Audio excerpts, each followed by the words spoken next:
Bonjour et bienvenue dans ce cours de SpacePath. Ce cours va porter sur les tumeurs annexielles cutanées. Il s'agit du deuxième cours de SpacePath après les tumeurs épidermiques, mais vous pouvez écouter ces cours dans n'importe quel ordre. Alors pourquoi ce cours? Ce cours, ce n'est pas l'essentiel du contenu pédagogique. L'essentiel, ce sont les cartes mémoire Anki que vous avez reçues indépendamment.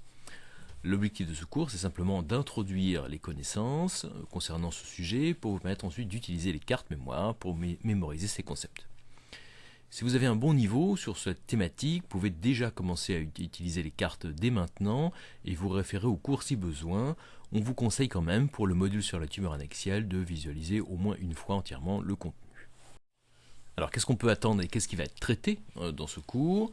On va traiter l'attitude et le raisonnement diagnostique à avoir devant une suspicion de tumeur annexielle. On va apprendre à reconnaître les différentes différenciations annexielles cutanées, en l'occurrence la différenciation sébacée, la différenciation pilaire, différenciation sudorale apocrine ou écrine, et on verra ensemble un répertoire des tumeurs annexielles cutanées importantes à connaître, c'est-à-dire les tumeurs qui sont fréquentes, les tumeurs qui sont importantes par leur prise en charge ou par leur pronostic, et les tumeurs pouvant révéler un certain nombre de prédispositions génétiques. Et pour ces tumeurs-là, on verra les diagnostics différentiels importants à connaître. Alors, qu'est-ce qui n'est pas traité dans ce cours? On va très peu parler d'immunohistochimie dans ce cours. Il y a eu beaucoup de développements récents en immunohistochimie dans les tumeurs annexielles qui mériteraient d'être un peu étoffés, mais on va surtout se concentrer ici sur la morphologie. On ne traitera pas non plus les équivalents malins de certaines tumeurs annexielles, et si vous avez rencontré dans votre pratique un questionnement sur un équivalent malin d'une tumeur qu'on aura vu dans ce cours, je vous rappelle que le réseau 1K Caraderm est à votre disposition pour l'expertise sur les tumeurs malignes cutanées annexielles. Enfin, on ne traitera pas toutes les entités, sinon ça serait trop long et trop catalogue, et donc on ne mentionnera pas ici quelques entités qui sont soit rares, soit anecdotiques. On va commencer ce cours par une première partie sur le raisonnement diagnostique à adopter en pathologie cutanée tumorale annexielle.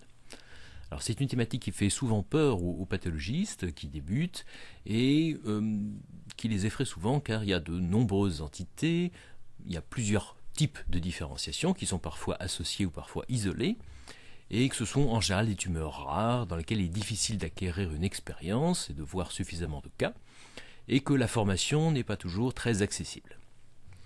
On va essayer dans ce cours de démystifier un petit peu ça, et une des méthodes qu'on va adopter dans ce cours, et c'est une méthode qui est assez classique, c'est que le diagnostic d'une entité en pathologie cutanée tumorale annexielle va en général reposer sur l'identification d'une différenciation donnée et d'une silhouette tumorale à faible grossissement. Et que, par exemple, le diagnostic de poromécrine reposera sur l'identification d'une cytologie poroïde, dont on va revoir les critères diagnostiques, plus l'identification d'une silhouette d'une tumeur dermique raccordée à l'épiderme, telle qu'on peut illustrer ici. Et donc on utilisera un peu cette association entre silhouette et différenciation à plusieurs reprises dans ce cours, et vous verrez régulièrement sur les diapositives des silhouettes lésionnelles qu'il faudra essayer de mémoriser. Alors on va voir ensemble les différents types de différenciation, donc les différenciations sébacées, les différenciations pilaires, les deux types de différenciation, sudorale, apocrine et écrine, et enfin il faudra aussi garder en mémoire qu'on peut avoir des tumeurs avec une différenciation complexe associant plusieurs types de différenciation. Alors quels sont les critères morphologiques qui doivent vous faire évoquer une différenciation sébacée?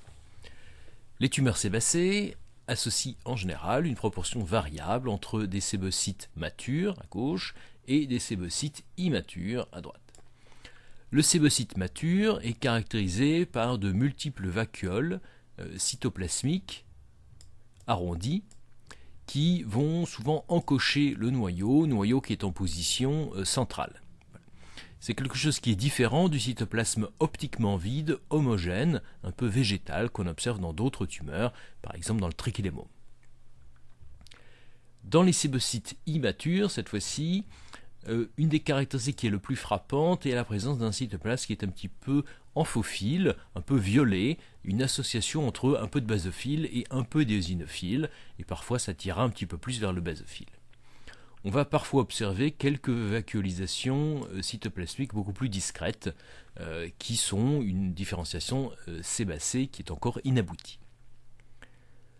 Dans la différenciation sébacée normale, je vous rappelle que le type de sécrétion est une sécrétion holocrine, où toute la cellule va être éliminée avec le produit de sécrétion, et cette maturation que vous voyez ici illustrée dans cette partie-là de l'image, et quelque chose qui va donner un aspect un peu eosinophile particulier qui est assez reconnaissable et qui va donc correspondre à une différenciation de sécrétoire holocrine.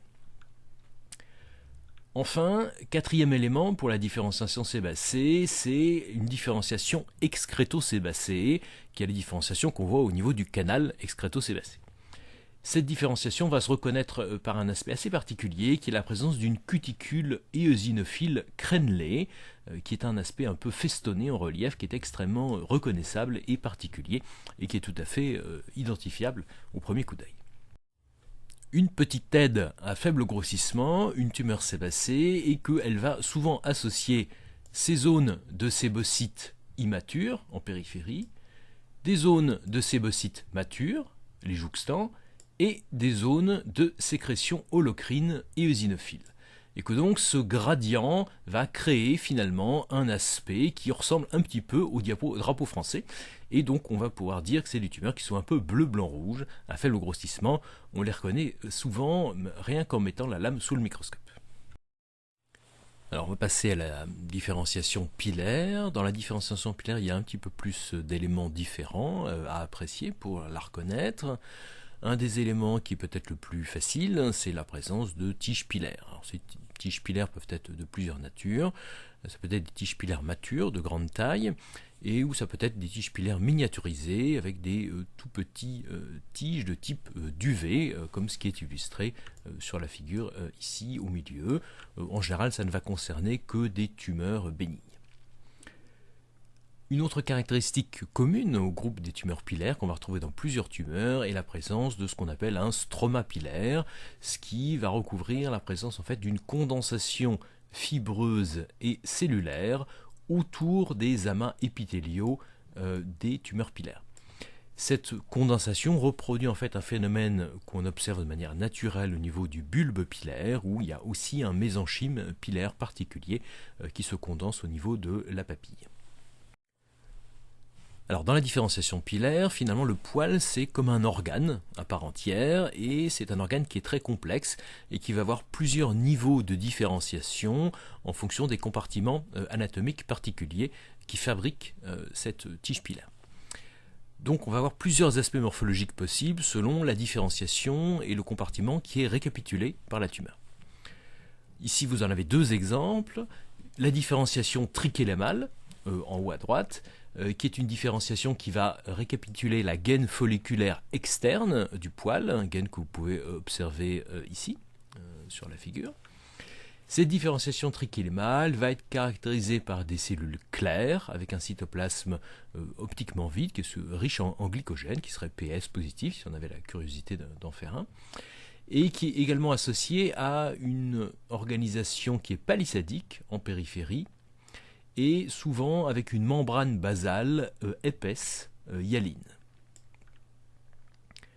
Deux autres types de niveaux de différenciation qui peut être récapitulé dans une tumeur pilaire, on l'a déjà un petit peu évoqué, c'est le niveau de différenciation au niveau du bulbe pilaire, et en particulier la formation de structures ressemblant à des bulbes pilaires, ce qu'on appelle encore en anglais papillary mesenchymal bodies, c'est-à-dire une image avec des cellules épithéliales avec une ressemblance un peu à une pince de crabe, qui, au contact de laquelle on observe des cellules qui sont en fait des cellules du stroma, fibroblastiques, qui se condensent et se solidifient, on va dire, au contact de ces cellules épithéliales.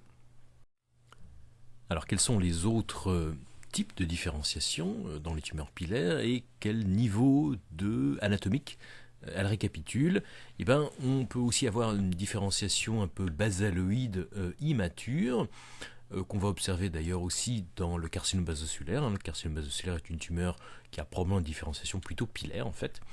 Et cette différenciation basaloïde immature avec des cellules basophiles et une organisation palissadique, on considère conceptuellement que cela récapitule des cellules un peu germinatives, immatures, souches, qu'il est difficile en fait de visualiser chez l'homme, le compartiment de cellules souches étant plus ou moins virtuel. On peut aussi avoir une différenciation avec un aspect particulier, notamment avec une kératinisation avec des gros grains rouges de trichohyaline, un peu de taille irrégulière, et cette différenciation-là récapitule en fait la partie inférieure de la gaine folliculaire interne.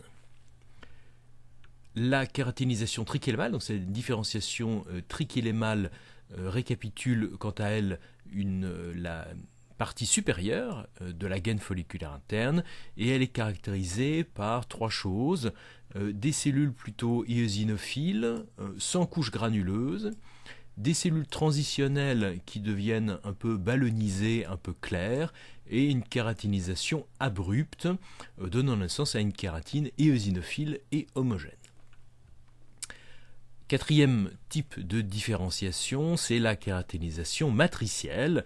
Cette kératinisation matricielle avec des cellules plutôt basaloïdes, avec un haut rapport nucléocytoplasmique, et une transition progressive avec des cellules un peu pycnotiques, puis une perte du noyau, pour donner un aspect un peu momifié, fantomatique, où on voit encore un peu des cadres cellulaires et le relief, on va dire, de cellules épithéliales fantomatiques, mais qui ont perdu leur noyau.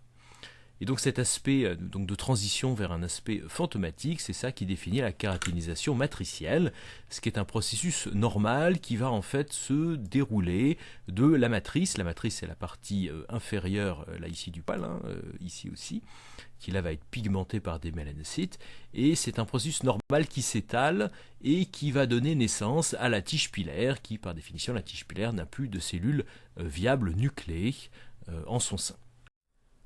On va maintenant voir la différenciation sudorale.